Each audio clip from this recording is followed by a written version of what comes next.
Kung isa ka sa mga taong ang hilig ay pagigitara o makinig at manood sa YouTube ng mga guitar covers, lalo na yung mga classic rock, sa malamang minsan mo nang nakita o napanood itong si Larissa Livier ng Brazil. Siya lang naman ang maladyosa na maituturing pagdating sa guitar covers. Si Larissa Livier ay mayroong 3.3 million na subscribers sa kanyang YouTube channel at meron siyang mahigit sa 100 video na nai-upload at meron itong kabuuang 514 million views. Siya ay nagmula sa bansang Brazil.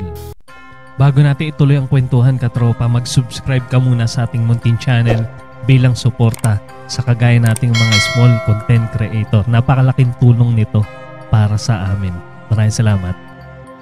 Trivia muna tayo kay Larissa Livier ng Brazil. Si Larissa Livier ay isang Brazilian guitar sensation na sumikat sa YouTube dahil sa kanyang mastery ng classic rock at blues guitar solos. Kahit walang backing band, isa siya sa mga unang guitarist na sumikat dahil sa live solo na rendition ng Comfortable Numb at Johnny B. Good na pumukaw sa milyon-milyong manonood sa YouTube shorts at reaction videos. Sinimula ni Larissa ang kanyang journey gamit ang toy guitar. Nakamit niya ang viral presence dahil sa relentless practice at determination to transcend expectations. Hindi siya nagpapasunod sa rockstar stereotype. She combines technical fluency with understated charm at isang professional demeanor na nag-stand out online. Maraming YouTube channels ang gumagawa ng reaction videos sa kanyang riffs, isang patunay kung gaano kalakas ang impact niya sa guitar community. Hindi lang siya guitarist, isang storyteller sa bawat kanta. Ginagamit niya ang dynamic phrasing at emotional expression para gawing buhay ang bawat solo.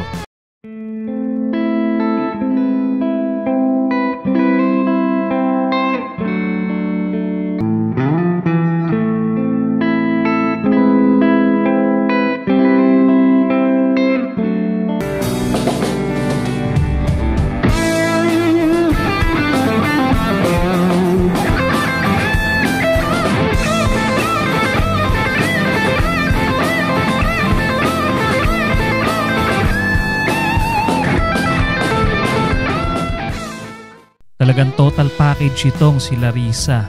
Diyosa na, halimaw pa sa gitara. Dumako naman tayo sa isang nag-iisang adlib princess. Kung may Diyosa sa Brazil, meron naman tayong prinsesa dito sa Pilipinas.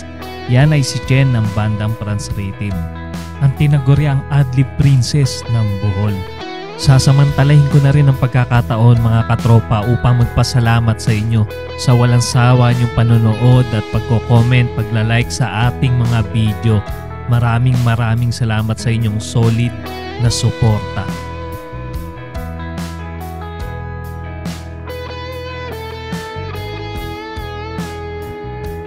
Trivia muna tayo, katropa, kay Chen ng bandang Franz Rhythm.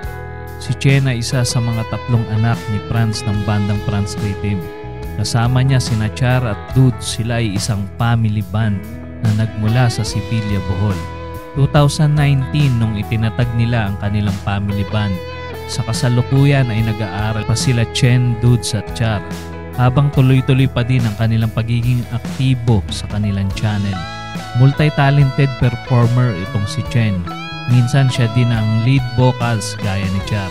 Sa ngayon, ang bandang Franz Rhythm ay may 763,000 sa kanilang YouTube channel, bukod pa sa kanilang page sa Facebook na may 598,000 followers. Si Chen ang tumatayo bilang lead guitar ng bandang Franz Rhythm.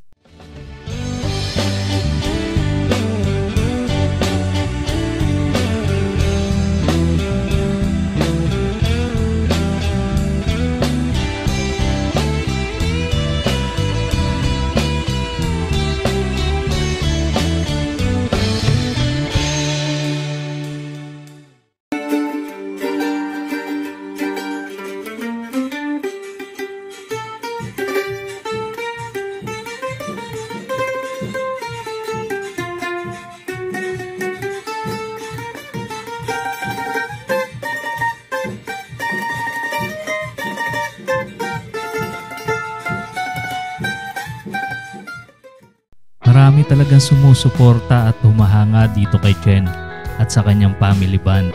Bukod kasi sa mahusay sila sa music, nakakatuwa din at nakaka-inspired ang kanilang kwento kung paano sila nagsimula sa pagiging content creator.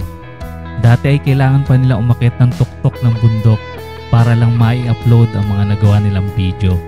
Di biro yung mga hirap at sacrifice nila bago sila nakilala ng tao.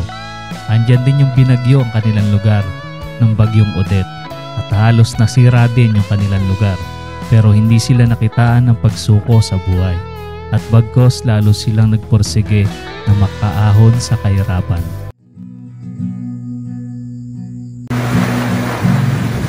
Napakalakas ng hangin mga kaibigan.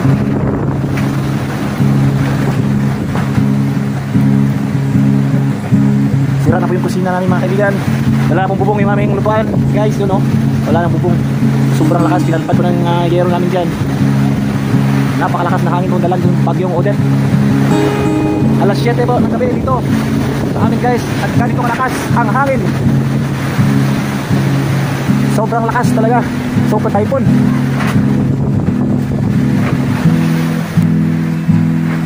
Ayan si Dons.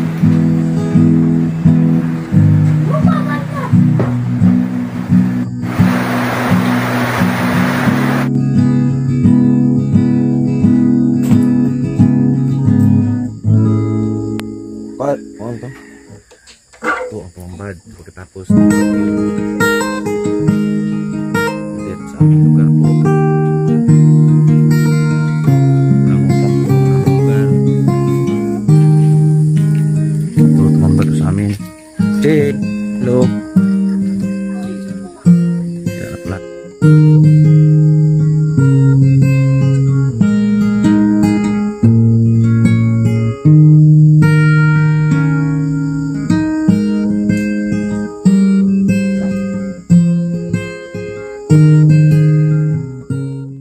Marahil isa sa mga hinangaan ng tao sa bandang France Rhythm ay yung kanilang puso na palaban at di nagpapatinag sa pagsubok ng buhay. Si Chen ang isa sa produkto ng pamilyang kailanmay hindi sumuko. Kung di ka pa nakasubscribe sa bandang France Rhythm, katropa, simulan mo na mag-subscribe para ipakita ang suporta sa kapwa natin Pinoy na hindi nagpatalo sa hamon ng buhay. Muli, salamat sa iyong panonood. Kita-kits ulit tayo sa mga susunod ko pang video. The wind of change, no strain.